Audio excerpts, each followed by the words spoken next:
The Talking Cheeseheads on cheeseheadtalk.com.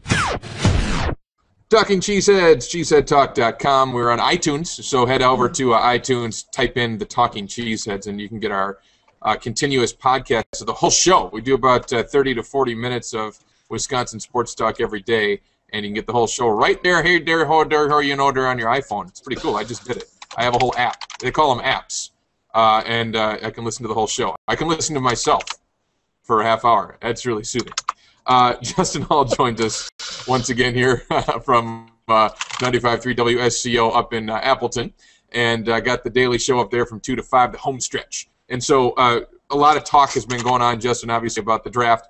We're in the week of the draft. I always find it, I've said this before, I always find it difficult to really get too specific on the draft until after the draft, which I know makes it maybe not the best. I'm not the best show host about this, but there are some themes that come out of it.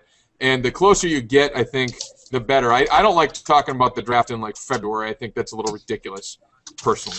But this week is kind of fun because you get to see the moves start to play out. You saw the big trade here this week with Darrelle Revis heading to Tampa Bay, the 13th pick going to the Jets. And the Jets will undoubtedly screw it up. They'll get booed off the stage in New York. That's always fun. That's good entertainment.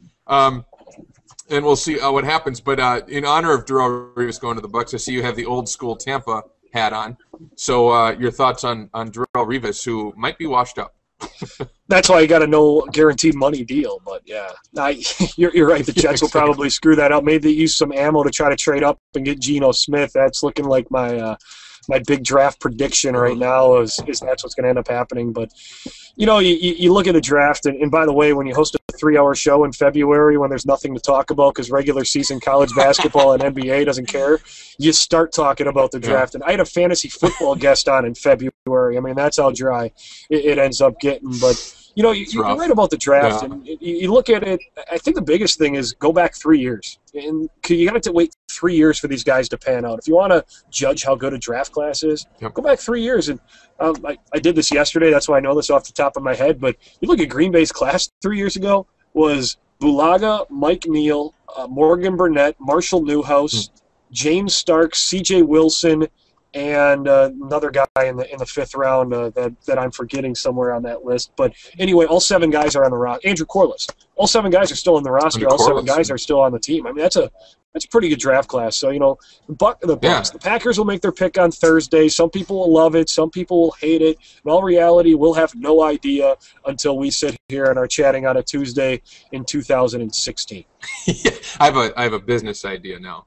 Because I was thinking about this today, because that's true. You have to wait 3 years, that's what everybody says, and yet everybody tries to grade drafts. There's no way you can judge a draft other than this, other than, you know, maybe reaching for a pick. You can judge that because you can say, well, they could have gotten this guy in the 3rd round, but they traded up to get him in the 2nd or something like that. You can judge that sort of thing. That's one other thing, and I had a couple of years ago, I had a draft guy on who worked in the Pittsburgh Steelers, and he said the Steelers were going to take Justin Harrell at number 20. So come on. That's ridiculous. I'm dead serious because they thought that he was a better 3-4 fit than he was a 4-3 fit. So, and the other thing about that, too, is the Packers were ready to take Darrelle Revis, and then Revis ended up going to the Jets when the Jets traded ahead of Green Bay, and that's why Green Bay ended up, you know, taking Justin Harrell. But, yeah, I've had good information that have told me that the Pittsburgh Steelers would have taken Justin Harrell at whatever they were, 19-20, a few spots behind the Green Bay Packers in the 2007 infamous draft. Boy, do I ever wish that the Steelers had traded up to 15. That was brutal. That's by far, I would say, the worst draft pick of Ted Thompson. This is off the top of my head. Not going Disagree. Back, Brian Brom was worse. Brian Brom but that's second round. That's second round, though. It's not a first-round pick, right? Still, look at Harrell busted out because of injuries. Brian Brom busted out because he's crappy. I mean, there's a difference. No, I get into this one. I got a guy here who's really good friends, and my phone's ringing too. I got a guy here who's really good friends with Brian Brom, so I've got to watch who I'm talking about. But no, I'm just kidding. You look at this. You know, people will call Justin Harrell one of the worst draft picks in Packer history. I'm like, are you kidding me? When you have Jamal Reynolds, who you traded up for, when you have Rich Campbell, when you have Brent Fullwood, when you have Terrell Buckley that was top 5, I mean, come on. Justin Harrell was maybe top 5. Maybe. Tony Mandridge. I left Tony Mandridge off the list. Yeah. Well, no. Anyway. The general manager previous to Ted Thompson has a few things to, Ahmad Carroll, et cetera, et cetera, et cetera. Yeah, exactly. Just as bad. No. Just as bad. No, I'm just calling. I'm sticking to Justin Harrell as Ted Thompson's worst pick, and I know he busted out because of injury, Justin, but he had an injury record. It wasn't like he was healthy all the way through college. So that's what I'm saying there. I'm shocked to hear your news about the Steelers because I had thought that no one would have taken Harrell till like the second round. Is when that's one of my heard at the time. So maybe you can't completely judge it on that. Yeah, one of my favorite things I've ever been told was that. There's a few other things too that I'm not going to share. Yeah. I'm wondering how much Ted Thompson paid that guy to say that. But anyway, that's many things maybe you can judge on. But I think if we started I'm including you in this because you have the idea here going. But I think if we did a Where Are They Now 3 years later website service, we could truly grade GMs on their drafting skills. I know we live in a country and a society where that's not acceptable. You have to know right now. But that's really the true grade. It's 3 years later. And if you look at Ted Thompson's draft grades, and nobody disputes this, every year he has quality and quantity in his drafts of players that still play now. Maybe not as good as the 2010 draft, which is very good, obviously, including players still on the roster. But he finds 4 or 5 guys every year that contribute to a team, which is a tremendous record, which is right up there at the very top of the league. And you just trust that. But my question we'll get more into this later, but my question is basically, can we rely on the Packers to find somebody to contribute this year, or a few guys to contribute this year? And do we need to see this team actually compete with what appears to be Seattle and San Francisco now for supremacy in the NFC? It's a great question because it's all going to depend on how it plays out. I mean, they could go offensive tackle, and the guy might not see the field this year, because you have Newhouse, who started every snap at left tackle last year, and you have Brian Bulaga that some feel could be the best right tackle in the game of football. If they go wide receiver at that spot, which some people feel they can do. You still have James Jones, Jordy Nelson, and the other guy, Randall Cobb, sitting there. Jermichael Finley, if they go tight end, Finley's still there for another year. So it all depends. They go defensive line. Is this guy going to see minutes with Jarrell Worthy coming back? C.J. Wilson's still in the spot that he is. Mike Daniels is starting to emerge. They got numbers there. Safety. If they go safety, is this guy going to be better than Jerron McMillan or M.D. Jennings or Sean Richardson, who they kept as an undrafted free agent? So I don't know. I will say this. I think the draft is going to become more and more important for Ted Thompson to go 5 of 8, to go 6 of 8, because you have, as we talked about last time, Clay Matthews and Aaron Rodgers going to be taking up 35% of your salary cap. So you need these guys that you have in team control. You have affordability.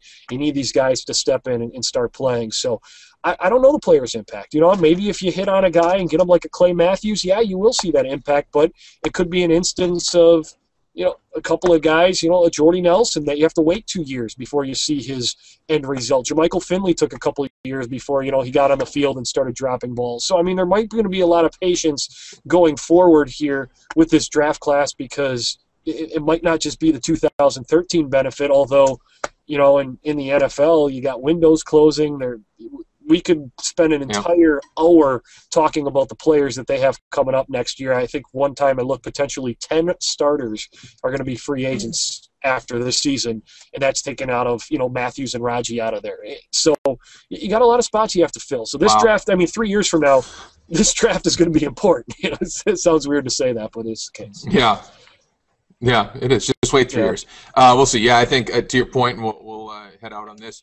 I think that defensively is really where you're going to see people, especially maybe at the safety spot we were talking about, depth in the secondary, and then also potentially, if you get a big physical defensive lineman, which apparently this draft has a lot of, that's what they tell me. That might be a guy who can contribute, or dare I say, running back, baby, physical running back who can fall forward. We'll have that debate again later. Also, which goes along the lines of physicality. Bob McGinn had a great article. Bob McGinn had a great article in the Journal Sentinel I want to touch on later this week. Internally, the Packers saying we're not physical enough, and I think that's very, very true, especially when you match up with San Francisco and Seattle. But it's a fine line in the NFL. People are going to focus on this, but it only takes a couple of guys to really bring a physical presence. So we'll talk about that coming up later. Justin, thanks so much. You can always check us out on Facebook, the Talking Cheeseheads, at facebook.com/Talking Cheeseheads. We're on iTunes as well at the Talking Cheeseheads. And Justin's holding up a sheet of paper, so I'm gonna. What do you got? By the way, I'm going to leave you with a riveting stat that I heard.